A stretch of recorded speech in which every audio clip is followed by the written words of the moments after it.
The climax of Avengers Endgame featured the death of a legend, but as perfectly heroic as the moment was, it could have gone dozens of different ways. In a recent conversation with Collider, the film's editor, Jeff Ford, went in depth about how the scene where Tony Stark sacrifices himself to snap Thanos and his invading army out of existence came to be.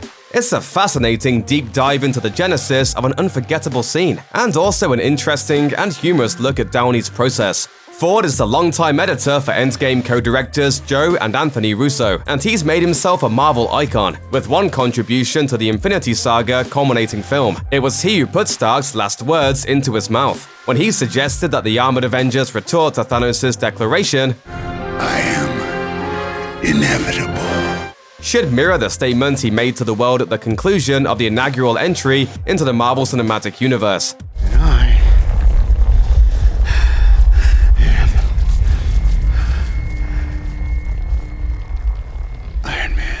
It was perhaps the single greatest moment in the MCU up to this point, but according to Ford, nobody was exactly sure how it should play out when the time came to actually shoot the scene. Since they were working with a gifted actor and brilliant improviser in Downey, the filmmakers basically decided to let him off the chain and see what would happen.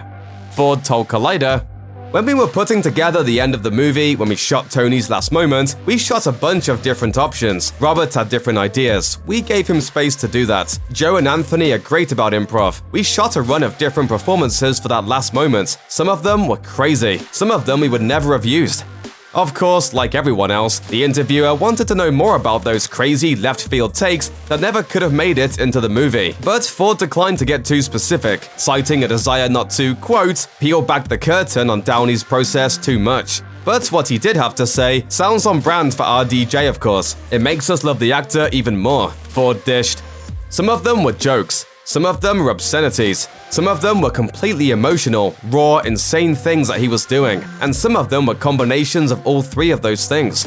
That is so easy to picture from Downey that we're actually perfectly content to let our imaginations run wild. We're sure some of these takes were even crazy enough to have worked, but we're glad we got the iconic moment that we did. And it was all thanks to the filmmakers wanting a sense of symmetry, paralleling Stark's lines with Thanos' 'I'm inevitable' line. Interestingly, the only other version of the scene that the filmmakers liked nearly as much as the final one didn't involve any alternate versions of the dialogue. It actually featured no dialogue at all, Ford explained.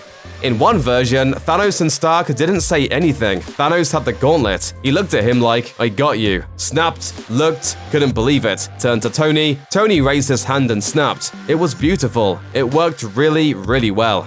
The filmmakers realized, however, that they had an opportunity to cement the themes of their film and the arcs of the two characters involved in the climactic showdown when they landed on the final exchange. Ford said, "What we found was Thanos needed an arc in Endgame. That arc was his sense of inevitability. The story we'd been telling was that Thanos' pitch in that movie is no matter how many times you try and stop me, you can travel in time, you can do all these things, you're never going to win. It's the sense of destiny of, I will always be the one who wins."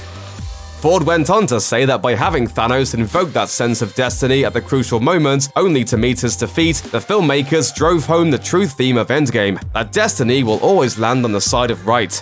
"This is the fight of our lives, and we're gonna win. Whatever it takes." It's interesting to think about how many ways the climax of Endgame could have played out, and if we had gotten a different version, it's just possible that we would be hailing that choice as the only one filmmakers could possibly have made. But we think pretty much every Marvel fan agrees that the scene we got was utterly perfect, due in no small part to the fact that it's tough to imagine a more fitting parting shot for an actor who completely embodied his character for 9 films and 11 years. Check out one of our newest videos right here, plus even more Looper videos about the MCU are coming soon. Subscribe to our YouTube channel and hit the bell so you don't miss a single one.